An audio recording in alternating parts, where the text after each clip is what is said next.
বিবর্তনকারীদের কাছে সময় হচ্ছে ঈশ্বর, টাইম গড।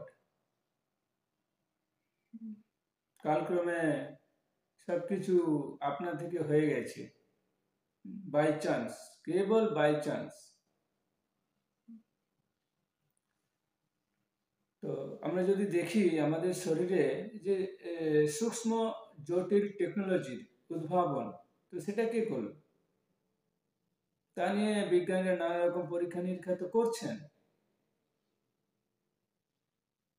তো প্রভুপাদ একটা উদাহরণ দিতেন যে একটি ঘরে, এটা পরীক্ষার জন্য একটা ঘরে একটা টাইপরাইটার রেখে কিছু বাঁদর, বাঁদর না, কিছু বাঁদর ছেড়ে পরীক্ষা করে দেখেছিল কিছু বিজ্ঞানীরা যে তারা কি করতে পারে।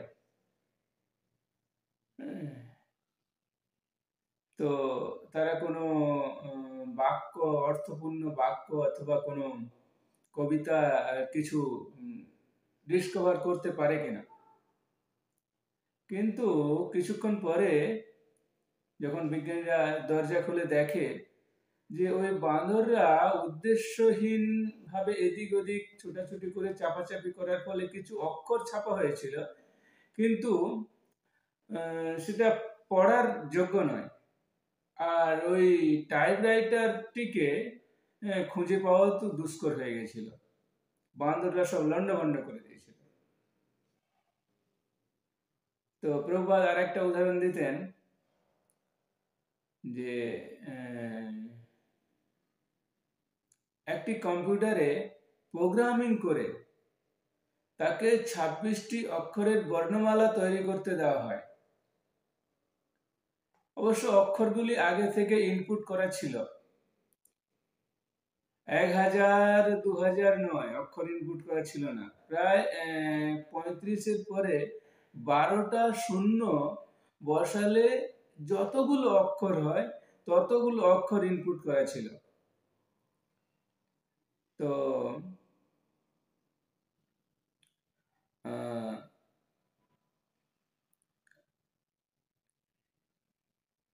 প্রায় 350 লক্ষ কোটি বার এটা চেষ্টা করার ফলে কম্পিউটার 14টা অক্ষর লিখতে সক্ষম হয়েছিল।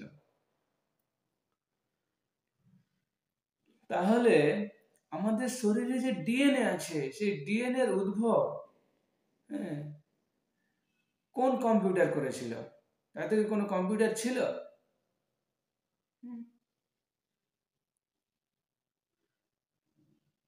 আর এই জলে, যে জলের আণবিক ওজন কত? 18 ডিএনএ।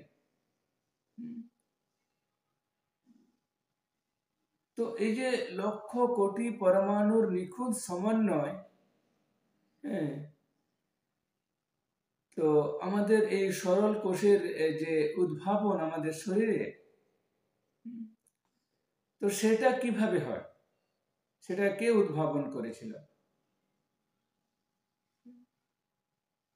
সেটা খুব সুন্দরভাবে সাজানো গোছানো, সেটা কোন ফ্যাক্টরিতে উৎপন্ন হয়েছিল? না সেটা ঘটনাচক্রে ঘটে যাওয়া কোনো নির্জীব বস্তুপুঞ্জ থেকে প্রাণের সঞ্চার হয়েছিল?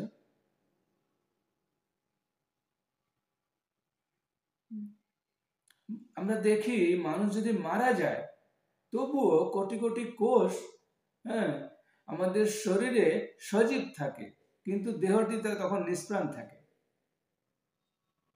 তো এটা কিভাবে সম্ভব? তো ভগবান ভগবদ গীতাতে বলছেন যে কালস্মি লোকক্ষয় কৃত প্রবিদ্ধ লোকান সমাহতু ইহম প্রবৃত্ত ঋতে অপি ত্বম ন ভবিষ্যন্তি সর্বে যেয়ো অবস্থিতা প্রত্যনিকেষু যোধা। ভগবান বলছেন যে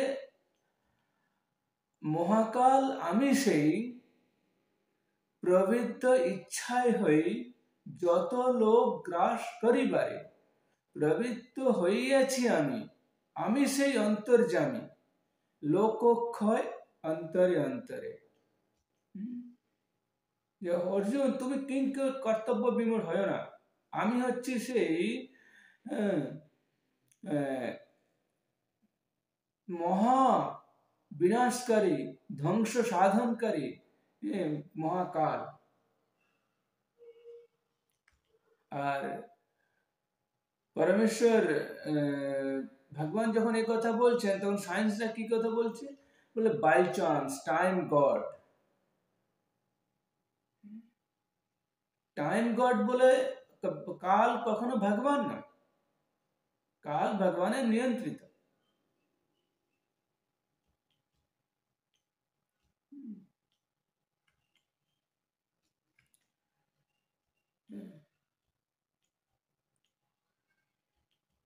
অর্জুনও বিভ্রান্তি বোধ করছিল, বুঝতে পারছিল না।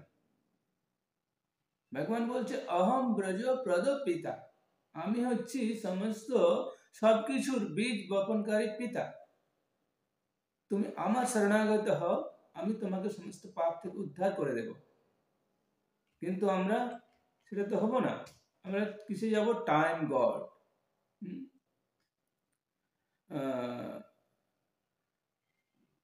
Evolution is biological impossible.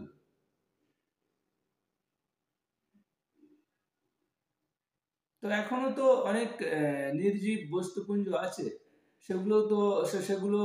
সেগুলোর মধ্যে কোনো রাসায়নিক ক্রিয়া বিক্রিয়ার ফলে কোনো প্রাণের সঞ্চার কেন হচ্ছে না?